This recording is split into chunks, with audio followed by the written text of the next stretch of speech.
Start off with the section B of that paper, and the first question it says that figure 7.1 shows the speed time graph for a car traveling on a straight horizontal road, and the graph is pretty clear and describe the motion of the car. Okay, so for this question you have to see this thing. Let's suppose I'll bifurcate or I'll divide this thing into some portions. So let's suppose for time equals to 0 to 10 seconds, I'm taking this portion 0 to 10. This is A to B. If you talk about this section, so the over here the acceleration is what? Acceleration is constant or uniform.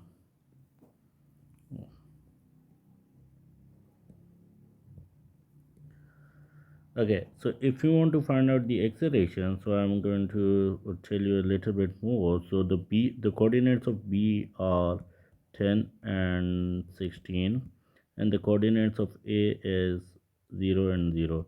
So now apply the gradient formula, which is y2 minus y1 over x2 minus x1. So this is going to be 16 minus 0 over 10 minus 0. This will become 1.6 meter per second square. So this is going to be your acceleration, which is 1.6 meter per second square. So this means for this time period 0 to 10 seconds, the acceleration of the car is 1.6 meter per second square. And for this again, if you want to add another point, so you can add another point, and that will be again the speed is increasing again from 0 to 10 seconds, and the speed is increasing from 0 to 16 meter per seconds.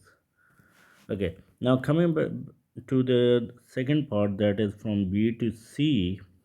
So that is time from 10 seconds till 20 seconds. I'll add seconds over here. So at this time the speed is what? Speed is constant. So whatever you have studied in kinematics, you have to state over here. Speed is constant, and that is what? 16 meter per seconds. Acceleration is 0, because if you take the gradient of a straight line is 0. And then we will talk about C to D, and C to D is like 20 to 24 seconds. At this point your speed is decreasing. Obviously you can see from the graph, speed is decreasing uniformly. Obviously it's a straight line, that's why you'll call it uniformly. And the speed is decreasing in from 16 meter per seconds to 0 meter per second. So you can also state this thing that this object is decelerating uniformly. And if you want to talk about deceleration, so deceleration is again, so what are the coordinates of C? The coordinates of C are 20 and 16, and the coordinates of D is basically your 24 and 0. So now you take out the for the gradient of this thing, so it's going to be 0 minus 16 over 24 minus 20.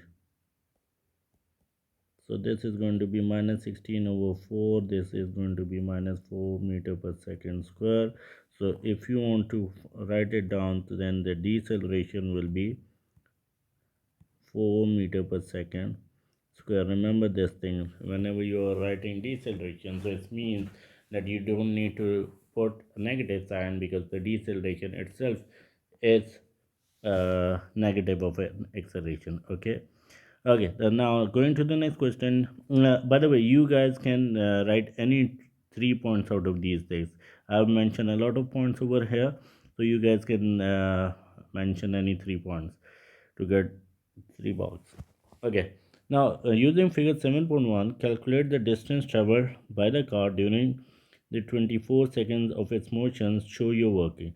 Okay, we all know this thing that the distance, this is the basic thing we have studied in kinematics. Basically, distance is what is equals to area under the curve, area under the graph or curve. So at the moment the shape is trapezium, and the trapezium's formula for area of trapezium is 1 over 2 sum of parallel sides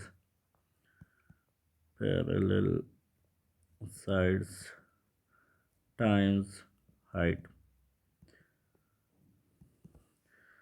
So in this case, this is your parallel. Just let me change the color. This side is parallel to this side. The length of this is 24. The length of this is 20 minus 10 is 10, and the height will be the perpendicular distance, which is making a 90-degree. So it's going to be like 16 as your height. So let's put these values over here.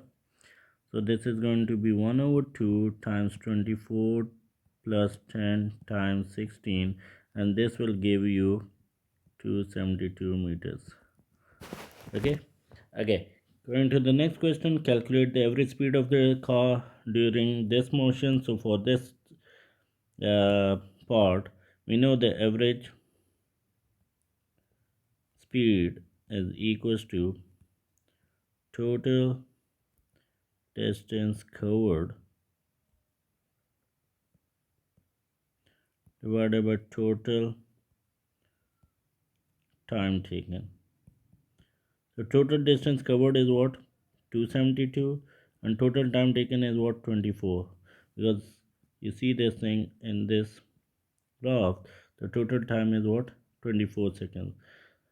So you divide this 272 divided by 24, you'll end up with 11.3 meter per second. So you have to round it off to two significant figures, so it will end up to 11 meter per second. Okay, moving to the next question, and it states that a second car travels at a steady speed. It travels the same distance as the first car in the 24 second of a journey. Okay, this is clear.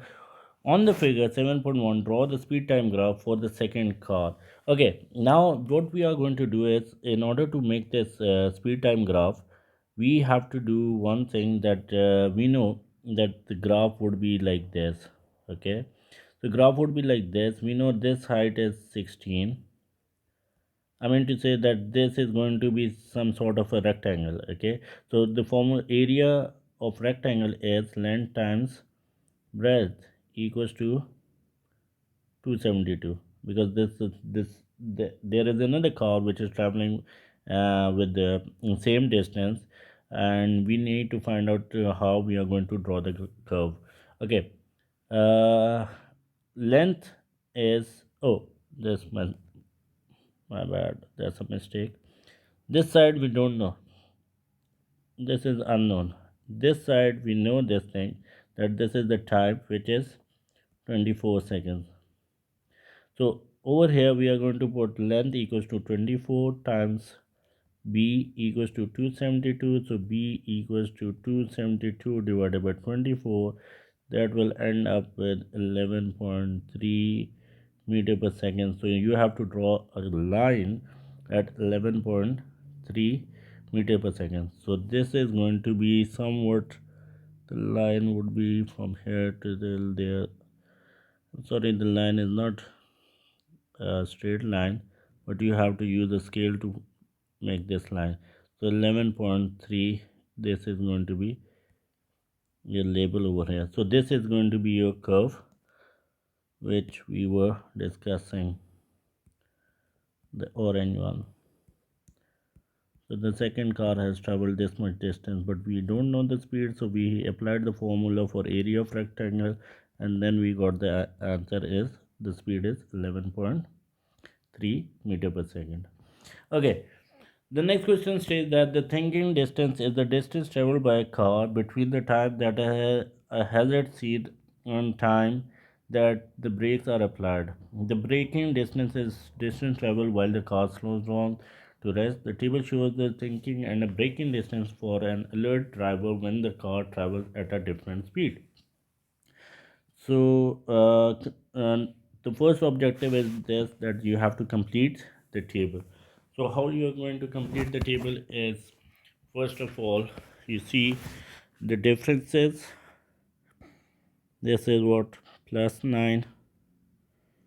This is also plus 9. So obviously you have to plus 9 into this. So you'll end up with this thing. Okay. Similarly, you see this thing. There is a plus 20, plus 20, plus 20, and plus 20.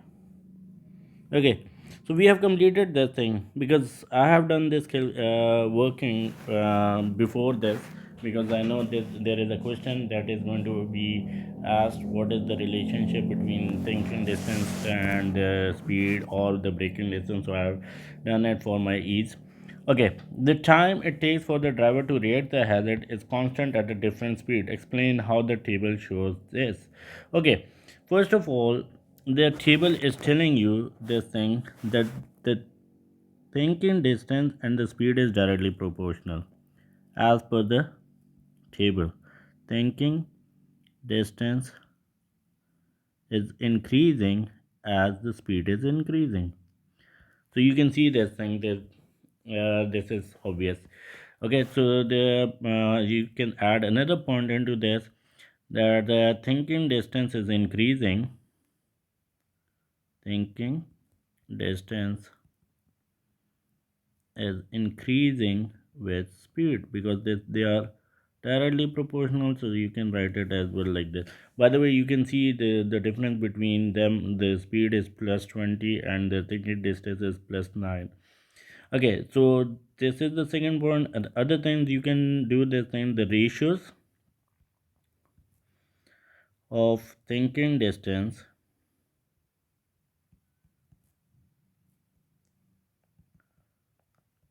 to speed is constant. So you guys can do this thing, that you guys can do this thing. 20 divided by 9, you will end up with 2.22. Similarly, you divide 40 divided by 18, again you will end up with 2.22. Similarly, you divide 60 divided by 27, you will end up with 2.22, and it goes on and on. So this is the point I have written over here. So basically this point is here, this. Okay, or you guys can do one more thing, that basically you see this thing, speed is equals to distance over time. So if I do this thing, the time, reaction time, is equals to distance divided by speed. So you can do this thing, 20 divided by sorry, it's going to be 9 divided by 20, so it's going to be 0.45. Similarly, you divide 18 divided by 40, so again you will end up with 0.45. So you can also do this thing, that the reaction time is same. Reaction time is same for all. So out of these 4 or 5 points, you guys can write any two to explain. Okay, state what happens to the thinking distance and the braking distance when the driver is tired. Okay, when the driver is tired, so obviously what will happen? The reaction time will, the reaction time will increase. So obviously, the thinking time will also increase. So thinking distance depends upon reaction time.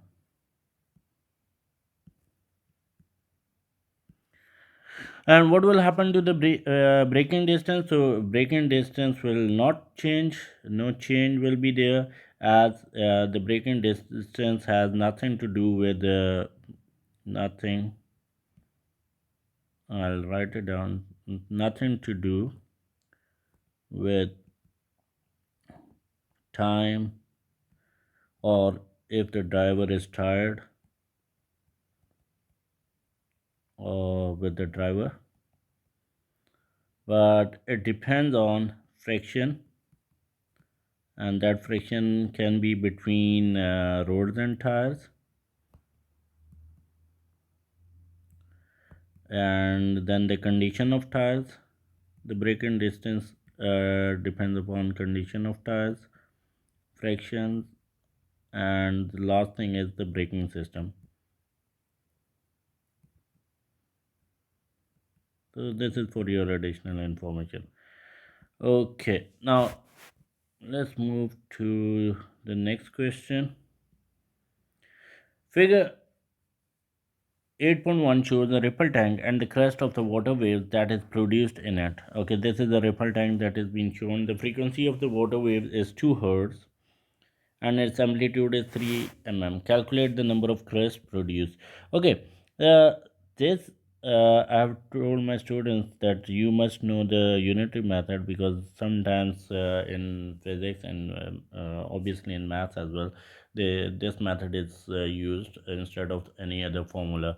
So now see how we are going to pursue this question. The frequency of water wave is 2 hertz. What does this mean? It means that this is your one wave, this is your second wave. Okay, just suppose this thing that the amplitudes are same. Okay, just consider this thing that the amplitudes are same.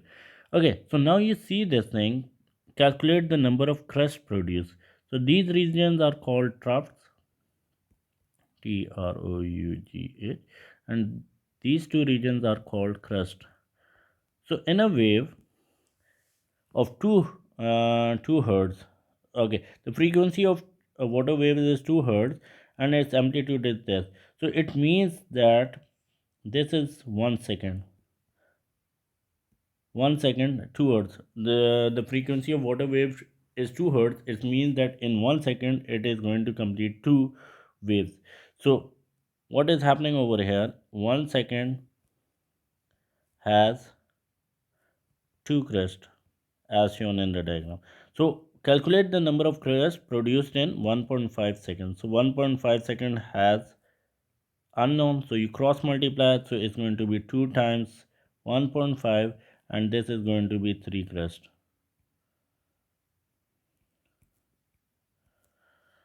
Going to the next question. The height of the wave is measured from the level of the undisturbed surface of the water. The height of the wave at point 0 is 0 at time equals to 0. Okay, this is how you are going to draw the curve.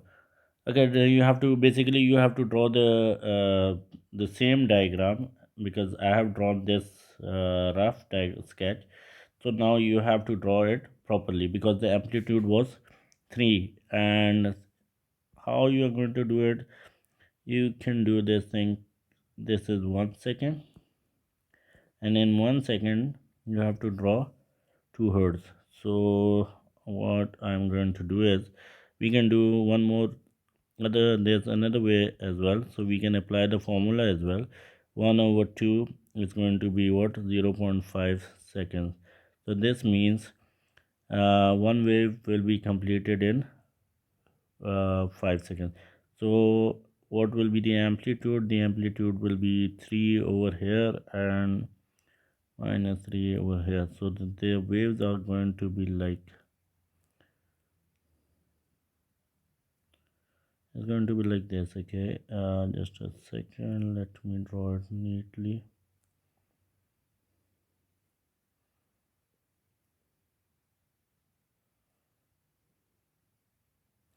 Try to use a sharp pencil or a lead pencil. Don't make it a dirty sketch or a rough sketch. You guys are being marked on that as well. So this is how you get the curve or the sinusoidal wave, which was asked in this question.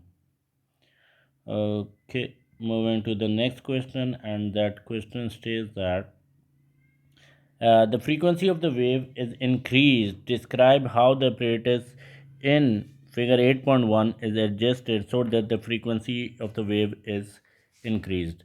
So, basically, what you need to do is in order to increase the frequency, the oscillator the oscillator will move faster. When you increase the frequency in a ripple tank, the oscillator will move faster, and what will happen, so it needs to be tightened as well. The rubber band or the spring that is holding the vibrating device is going to be tighter, or it's going to be strong. This is what you need to be careful about.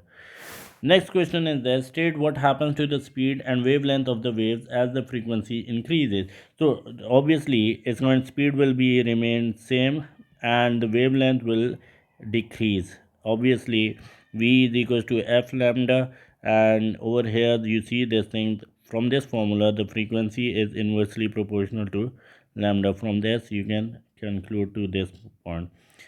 The apparatus shown in figure 8.1 can be used to demonstrate refraction. State the additional apparatus needed to demonstrate refraction. Okay, basically what you need is, in the case of refraction, you need a deep and shallow water. To make it deep or shallow water, you need a glass slab or a block to make the water shallow. So basically, you are going to put a glass slab inside the water ripple tank. There, it will make half of the portion deep water and half of the portion shallow. Draw on the figure 8.3 shows the refraction of the water waves, labels the boundaries, and this where it is like this. Okay, now you have to draw the waves. Okay, I'm just trying to make a rough sketch. The waves are going to travel like this. Okay, let's suppose the glass block is placed like this. This is your glass block or glass slab to make see things how they are going to travel. Okay, okay, let me draw the normal, and I will draw the normal with the brown color. So the brown it will be like this. Okay, the basically they are making 90-degree angle with each other, with the surface basically. Okay, after doing this you can use that methodology dr ardt, and I told you in water it's going to be the opposite, but in light you will use the dr ardt method. Okay, so let me complete the sketch.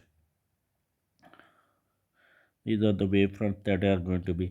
Okay, now doing this, so after doing this, the waves are going to be uh, reflected towards let me change colors to,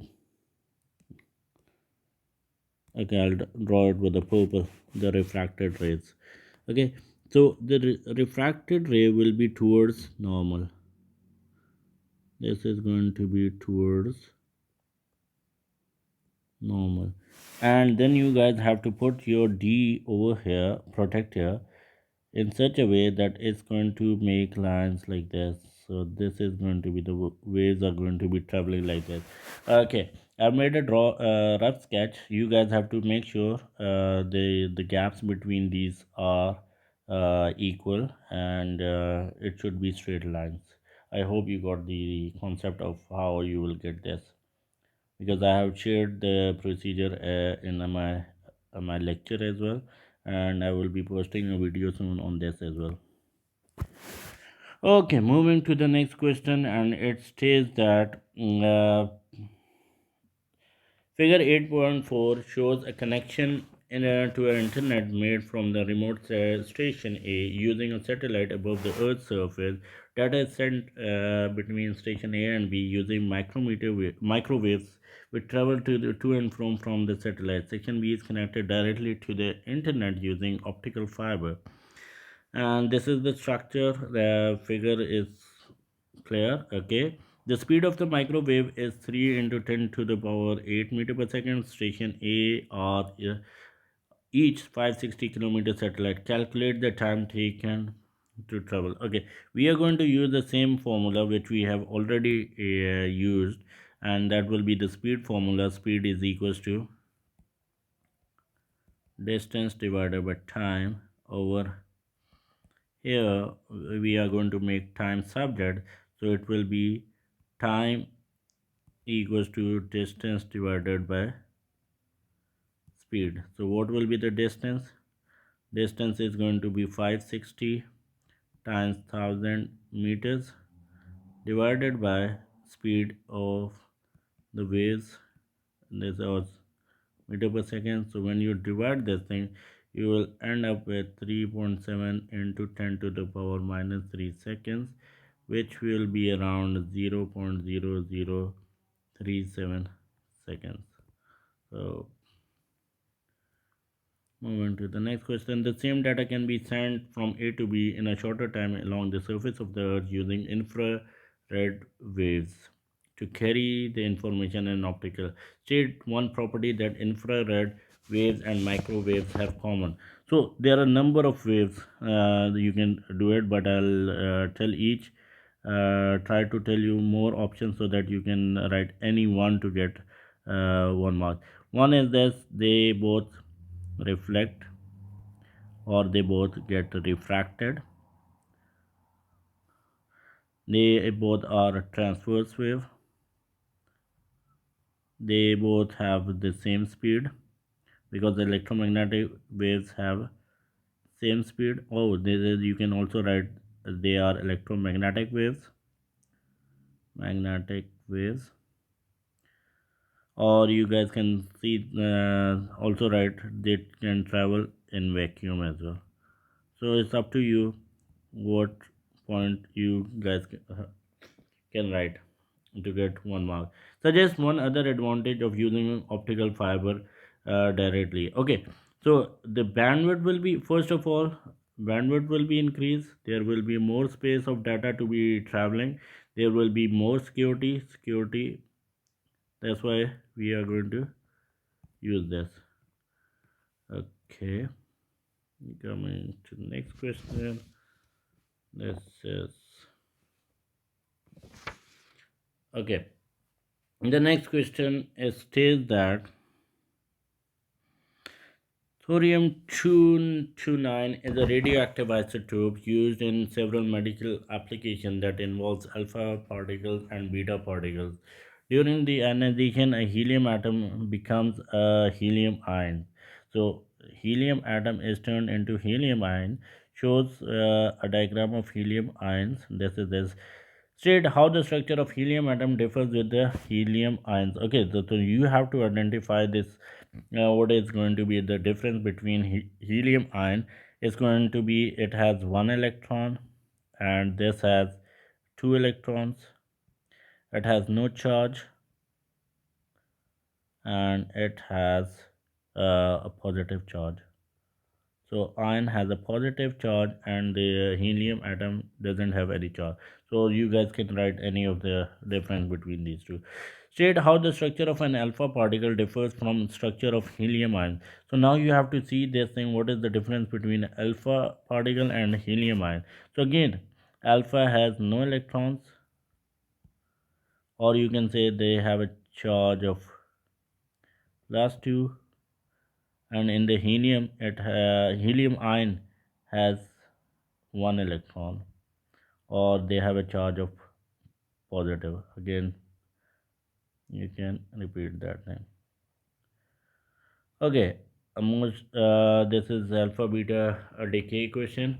A nucleus of this decays by alpha emission to nucleus element. This is the equation, and you need to complete the number of protons and neutrons. So I have already told you 229 means 225 plus 4 is 229, and 90 88 88 will be the proton number, and number of neutrons will be 225 minus 88 is going to be around 137.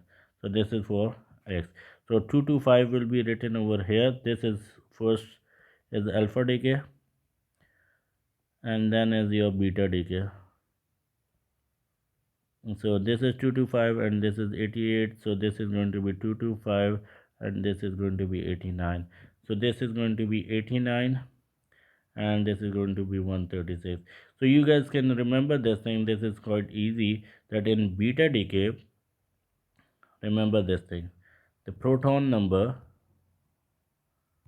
increases by 1, or you can say this thing plus 1, add 1, and nucleon numbers, and nucleon number, it doesn't change, and but the neutron number, it decreases by 1. So this is what you have seen over here, and this is what you have seen over here. Okay, moving to the next question. Experiment can show that a sample of material is radioactive. Describe the apparatus for the procedure used to show that a sample emits both alpha particle and a beta particle. Okay, for this, you guys can draw a diagram as well. So I'm going to be, let's suppose this is your lead and this is lead box, this is your sample. Okay, and this is your Geiger Muller's tube. I'll place my Geiger Muller tube like this. Okay, now you have to write down the experiment to find out whether it's an alpha or beta. Okay, so I am going to be writing those procedure steps in point wise, so you can read them and try to understand them. Use Geiger Muller tube to note the background radiation.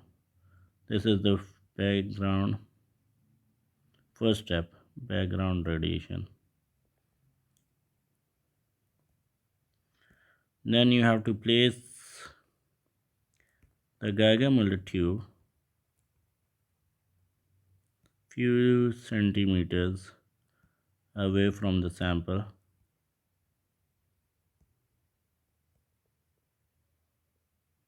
and note the reading. Place a paper between Geiger Muller tube and sample and note reading. So if the reading is dropped, if reading is decreased or dropped, so this means there is alpha particle. Now you have to replace this thing, replace the paper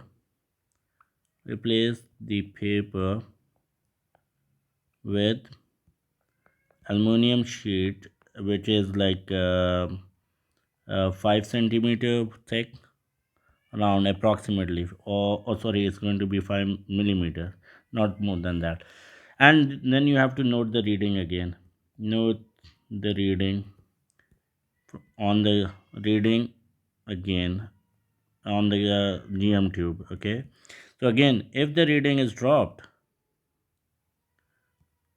so what will happen? That it will be a beta particle. If it is, if it isn't, so then this means this is what? A gamma.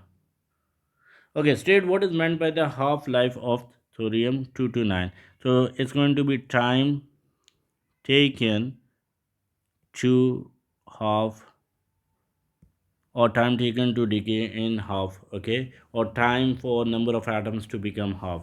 So this is easy. Okay, this is the next question. A sample of pure radioactive element contains 4 into 10 to the power 14 atoms. After this year, the number of atoms of this radioactive element in the sample becomes this. Determine the half-life of this. Show your work. Okay, so I have told you this thing. So basically this is going to be 4 into 10 to the power 14. You divide it by this. So it will become 2 into 10 to the power 14. You divide it by 2 again. It will become 1 into 10 to the power 14. And then you again divide it by 2. So it's going to be 5 into 10 to the power 13. So this is our required result, which is This is the actual amount and this is the decayed amount. So now you have to count how many lives, half lives. There are three. So this means total years are 22,000 years divided by 3 is going to give you 7333.3 years. So you guys have to round it off. So it will become 7320 years. So this is your final answer. Thank you very much.